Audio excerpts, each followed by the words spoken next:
শাপলা ফুল, পদ্ম ফুল বা water lily আঁকা শিখতে চাইলে বা কৌশলে কাউকে যদি শেখাতে চান, এই ভিডিওটি আপনার জন্য যথেষ্ট। শুধুমাত্র একটি ডব্লিউ আঁকতে হবে। বড় হাতের ডব্লিউ আঁকার পর এইটা গোল করে এটার সাথে মিলে দিতে হবে। আমি কিন্তু বোঝানোর জন্য, আপনাদেরকে দেখানোর জন্য আস্তে আস্তে দেখাচ্ছি, আপনারাও মনোযোগ দিয়ে দেখার চেষ্টা করবেন। ঠিক এখান থেকে দেখুন, একটু ভাঁজ করে আমরা এই দাগের সাথে লেগে দিব। আবার এখান থেকেই একই রকমের ভাঁজ করে এটার সাথেই লেগে দিব। উপর দিকে চোকা হবে। দেখুন, এই দুই পাপড়ির মাঝে আরেকটি পাপড়ি হবে, এটার মাঝেও আরেকটি পাপড়ি হবে। ছবি আঁকা কঠিন করার প্রয়োজন নেই যদি সহজভাবে শেখা যায়। সোনামণিদেরকে সহজভাবে শেখানো উচিত। এই তো দুই দিকে দুইটা দাগ দিলাম, এটার সাথে লেগে দিব এবং এটার সাথেও লেগে দিব। এবার কি করতে হবে, এখান থেকে এভাবে একটা দাগ হবে, এখান থেকে এভাবে একটা দাগ হবে, এটার সাথে লেগে দিব, এটার সাথে মিলে দিলাম। আশা করছি রং করার পর আরো সুন্দর হবে। এখান থেকে দেখুন, এই তো আবার নিচের দিকে সোজা করে একটা দাগ নিয়ে আসবো, ডাবল করলাম।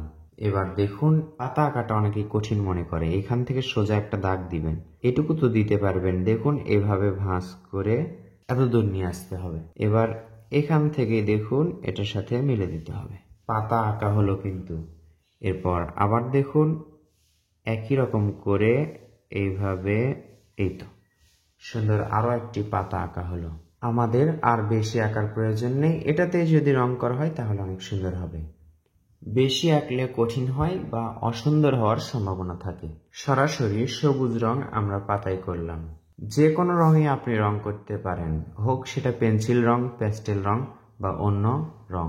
এরপর দেখতে পাচ্ছেন পুরোটাতেই আমরা গোলাপি রং করলাম। আপনি আরো সুন্দর রং করে এটি ফুটিয়ে তুলতে পারেন। আমার উদ্দেশ্য আপনাকে সহজ কৌশলে শেখানো, যেন সবার জন্য সহজ হয়। এরপর কি করতে হবে, নীল রং নিয়ে এভাবে, এটা পেন্সিল রং আমরা করছি, দেখুন এইখানে এভাবে যদি দাগ দিতে পারেন, পাতার নিচে একটু বেশি গাঢ় থাকবে। এভাবে দেখুন, সফটলি খুব হালকাভাবে যদি দাগ দিতে পারেন তাহলে পানিটা অনেক সুন্দর লাগবে। মনে রাখবেন, এই যে পাতার নিচে একটু বেশি গাঢ় করতে হবে। শুধু পাতার নিচে একটু গাঢ় করে এই দাগগুলো সোজা করে এভাবে দিবেন। সোজা সোজা হালকা করে দিলেই মনে হবে সুন্দর একটি ভাসমান পদ্ম ফুল, শাপলা ফুল বা ওয়াটার লিলি। খেয়াল করুন, আমরা দাগগুলো কিন্তু হালকা করে দিচ্ছি।